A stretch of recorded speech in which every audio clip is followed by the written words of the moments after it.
स्वागत है दोस्तों आपके अपने YouTube चैनल स्टूडेंट्स एकेडमी पे। आज हम स्टार्ट करने जा रहे हैं अपना क्वेश्चन नंबर 4। क्वेश्चन नंबर 4 वो भी एक्सरसाइज 1.2 का। इससे पिछली क्लास में हम लोगों ने पढ़ा था एक्सरसाइज 1.2 के क्वेश्चन नंबर 1 से लेकर के 3 तक, और उससे पिछली वीडियो में हम लोगों ने अपनी कंप्लीट करी है 1.1 एक्सरसाइज क्लास 10th की। जिसने पहले की वीडियो नहीं देखी है प्लीज़ उस वीडियो को देखें ताकि आपके आगे समझ में आए।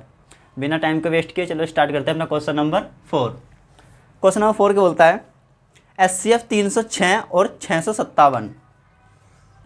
क्वेश्चन नंबर 4 SCF किस किस का 306 और 657 हैगा 9। तो हम लोग को क्या करना है, एलसीएम फाइंड करना है, यानी कि एलसीएम फाइंड करना है किसका, यही 306 और 657 का एलसीएम हमको फाइंड करना है।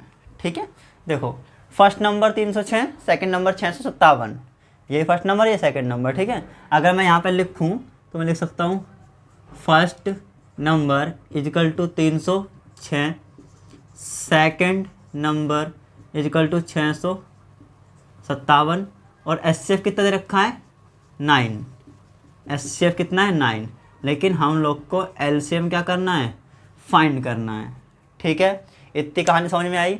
हम लोग को फर्स्ट नंबर दे रखा है, सेकंड नंबर भी दे रखा है, और उन दोनों के बीच का जो एचसीएफ है वो भी दे रखा है, लेकिन इन दोनों संख्याओं का एलसीएम निकालना है। अगर मैं चाहूँ तो नॉर्मली ऐसे ही मतलब कि एलसीएम करके इन दोनों संख्याओं का एलसीएम फाइंड कर सकता हूँ, लेकिन अगर हमको ऐसे ही एलसीएम फाइंड करना होता तो वह एचसीएफ को क्यों देता। तो इसके अंदर हम लोग को एक फॉर्मूला याद है जिसका नाम है first number into second number is equal to HCF multiply by LCM. ये हमने फॉर्मूला पहले एक्सरसाइज में पहले के क्वेश्चन में क्या किया है, लगाया है। यही फॉर्मूला हमको इस जगह भी लगाना है ताकि क्या हो, एचसीएफ भी यूज हो जाए, सेकेंड नंबर भी यूज हो जाए, फर्स्ट नंबर भी हो जाए, और हमारा एलसीएम भी निकल जाए। तो देखो वही फॉर्मूला लगाना है हमको इसके अंदर, और अपना एलसीएम फाइंड करना है। क्या होता है formula, first number into second number is equal to LCM multiply by HCF. ठीक है, फर्स्ट नंबर कितना है 306, सेकेंड नंबर है 657, एलसीएम है हमारा निकालना है, तो एलसीएम को एलसीएम ही रख लो, एचसीएफ हमारे पास 9। ठीक है, ध्यान रखना जो मल्टीप्लाई में संख्या होती है वो उठ के नीचे आ जाती है। ठीक है, जो भी मल्टीप्लाई में संख्या होती है वो दूसरी संख्या के बराबर के दूसरी साइड आती है, वो हमेशा डिवाइड हो जाती है। तो 306 मल्टीप्लाई बाय 657 अपॉन में आ जाएगा 9 इजकल टू एलसीएम। ठीक है, 9 से देखो कुछ कट रहा है, 9 3 27, 9 चौक 36। ठीक है, 34 multiply by 657 equal to LCM. इन दोनों संख्या में क्या करनी पड़ेगी, हम लोग को मल्टीप्लाई करनी पड़ेगी। देखो 657 मल्टीप्लाई बाय 34, 4 7 28, 2 हासिल, 4 5 20 और 2 22, फिर से 2 हासिल, 4 6 24 और 2 26 क्रॉस, 3 7 21, 2 हासिल, 3 5 15 17, 1 हासिल, 3 6 18 और 1 19। कितना आया, 8 का 8, 2 और 1 3, 7 13, और ये हो जाएगा 12 और ये 2, यानी कि 2 2 3 3 8, 2 2 3 3 8। ये क्या आ जाएगा, एलसीएम आ जाएगा हमारा किसका, 306 का और 657 का। ठीक है, ये हमारा था क्वेश्चन नंबर क्वेश्चन नंबर 4। ध्यान रखना इसी फॉर्मूले से यूज करना है, इसी फॉर्मूले को यूज करके ही इसका एलसीएम निकालना है। अगर ये एलसीएम तुमने ऐसे ही निकाल दिया नॉर्मल संख्या से, नॉर्मल मेथड से, तो इसके अंदर एचसीएफ का यूज नहीं कर पाओगे, और अगर एचसीएफ का यूज नहीं कर पाओगे तो उसने एचसीएफ दिया ही क्यों है जब इसका कोई यूज ही नहीं है। तो आपको यही फॉर्मूला लगाना है जिसके आपका फर्स्ट नंबर सेकंड नंबर और एचसीएफ दोनों यूज होगा, तब जाके हमारा एलसीएम निकलेगा। ठीक है, अब चलते हैं क्वेश्चन नंबर 5 की ओर, देखते हैं क्वेश्चन नंबर 5 क्या कहता है।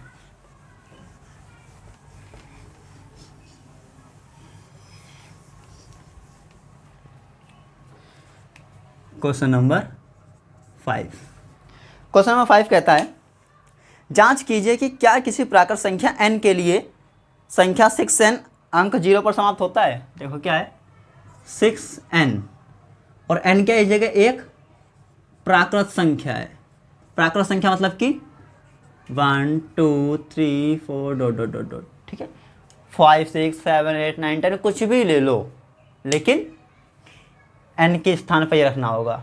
और हमको ये बताना है कि क्या 0 पर समाप्त होगा। 0 पर समाप्त होना मतलब कि जैसे कि 10 0 पर समाप्त हुआ, या 20 0 पर समाप्त हुआ, या 30 0 पर समाप्त हुआ। ये नहीं कि 19 11 28 37 ये कहीं भी 0 पर समाप्त नहीं हो रही है तो ये संख्या नहीं मानी जाएंगी। अगर ये आता है तो ये मानी जाएंगी कि हाँ ये 0 पर समाप्त होता है, अगर लास्ट की अंक इसका 0 आ जाता है तब, ठीक है।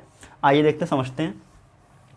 अगर मान लो मैं n की जगह 0 रखूँ 6n, तो 6n की पावर 0, जब किसी की पावर 0 हो जाती है उसकी वैल्यू हमेशा क्या होती है 1।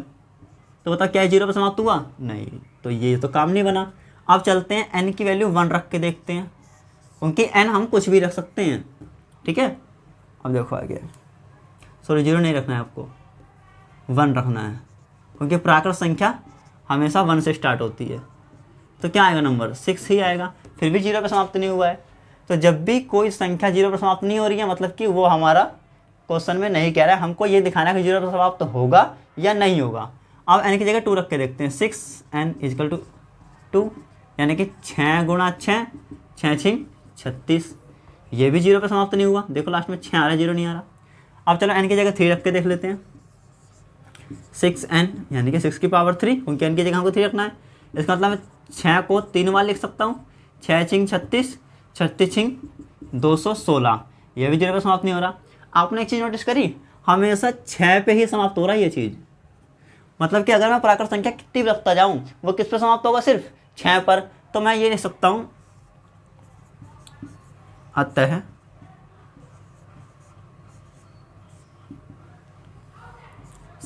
n जहाँ n एक प्राकृत संख्या है, कभी 0 पर समाप्त नहीं होती है।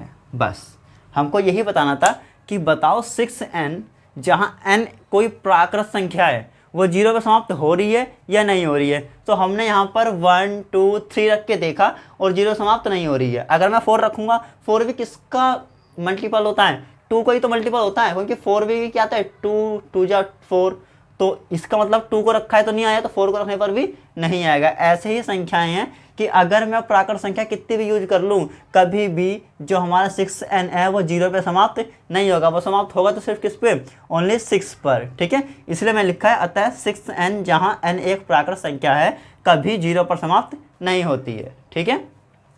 अब चलते हैं अपने क्वेश्चन नंबर 6 की ओर, देखते हैं हमारा क्वेश्चन नंबर 6 क्या कहता है। क्वेश्चन नंबर 6 में ये बोला गया है, व्याख्या कीजिए कि 7 गुणा 11 गुणा 13। क्वेश्चन नंबर 6 है 7 गुणा 11 गुणा 13 गुणा प्लस 13, ये एंड 7 गुणा 6 गुणा 5 गुणा 4 गुणा 3, 7 गुणा 6 गुणा 5 गुणा 4 गुणा 3, 5 4 3 गुणा 2 गुणा 1 प्लस में 5, ठीक है।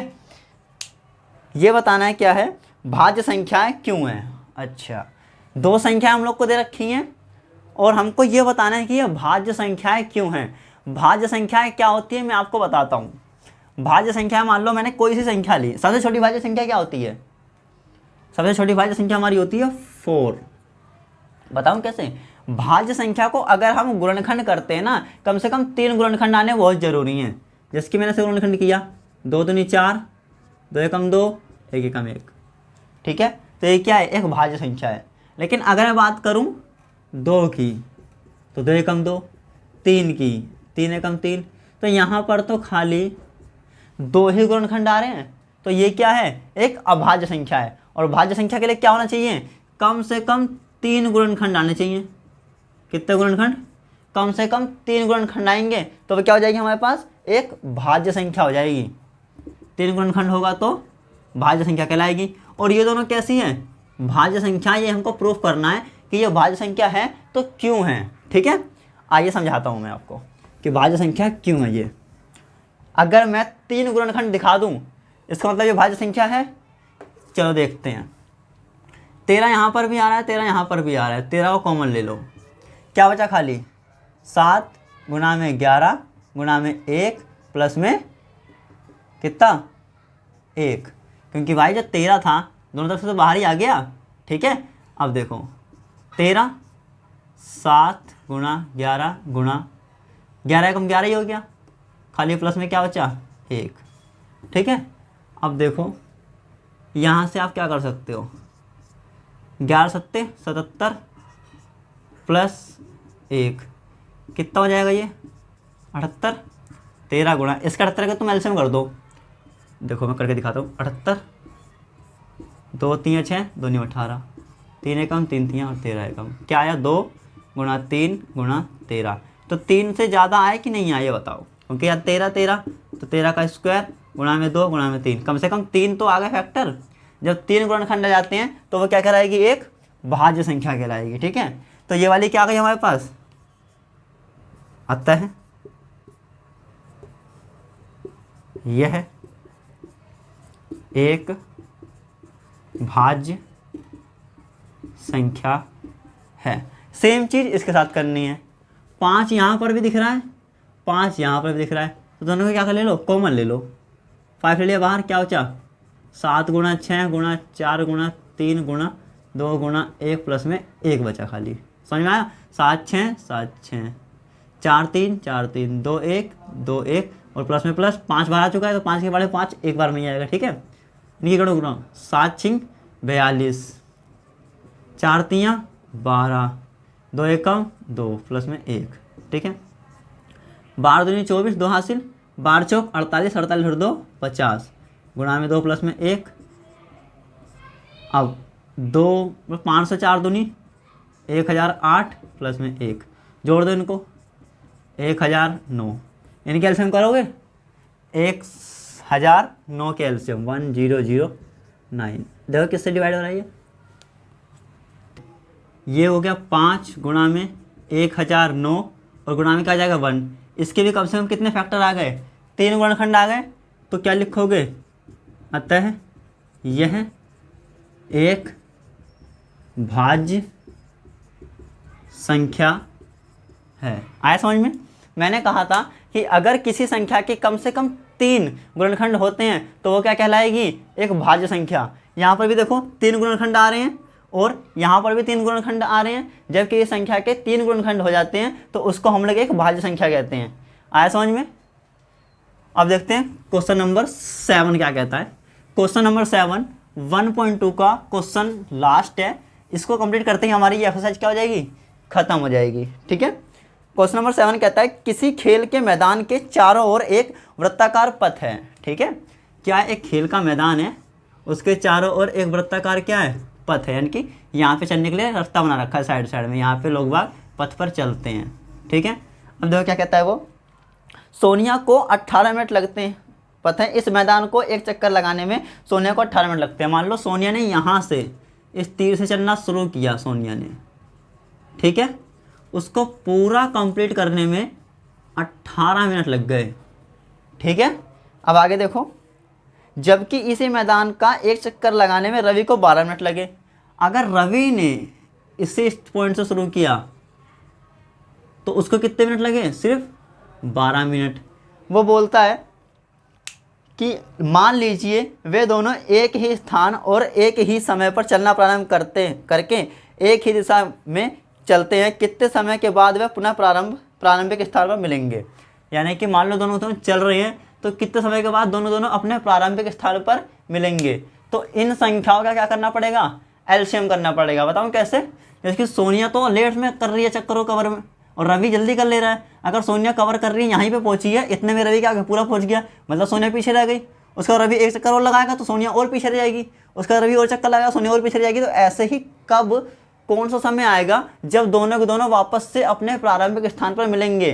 तो मतलब कि 18 और 12 से तो अधिक संख्या आएगी, उनकी एक चक्कर थोड़ी लग रहा है, ज़्यादा चक्कर लग रहे हैं। तो जब भी कभी भी ऐसे क्वेश्चन आएंगे तो वहाँ पे एलसीएम निकालना होगा। और जब आपको अधिकतम संख्या पूछेगी, जैसे कि हमने पेड़ वाला पढ़ा था, अगर किसी जिसकी आर्मी मार्च वाला था कि सेना के जवान हैं और आर्मी मार्च करा रहे हैं, 32 सेना के जवान हैं, 6 आर्मी टुकड़ी में बांटने हैं, तो उनको क्या करते हैं हम लोग एचसीएफ निकालते हैं। लेकिन जहाँ पर ऐसा क्वेश्चन देगा वहाँ पर क्या करना पड़ेगा, एलसीएम निकालना होगा। एलसीएम किस किस का, एक तो 12 मिनट का और एक 18 मिनट का।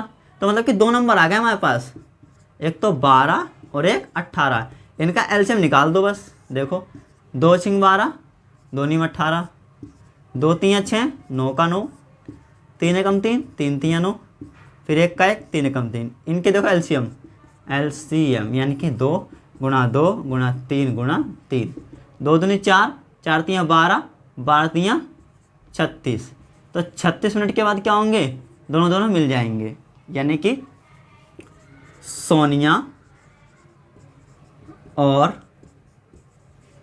रवि 36 मिनट के बाद अपने प्रारंभिक स्थान पर मिलेंगे। आया समझ में? ये था हमारा एक्सरसाइज 1.2 का लास्ट और अंतिम क्वेश्चन। इसके बाद हम नेक्स्ट वीडियो में देखेंगे 1.3। इस वीडियो में हमने सारे के सारे क्वेश्चन को कवर किया है, लेकिन अभी जो हमने ये वीडियो बनाई है इसके अंदर खाली क्वेश्चन नंबर 4 से लेकर के क्वेश्चन नंबर 7 तक ही है। इसको समझने के लिए आप प्रीवियस वीडियोज को भी देखें ताकि आपकी एक्सरसाइज पूरी की पूरी समझ में आए। ठीक है, इसके साथ धन्यवाद।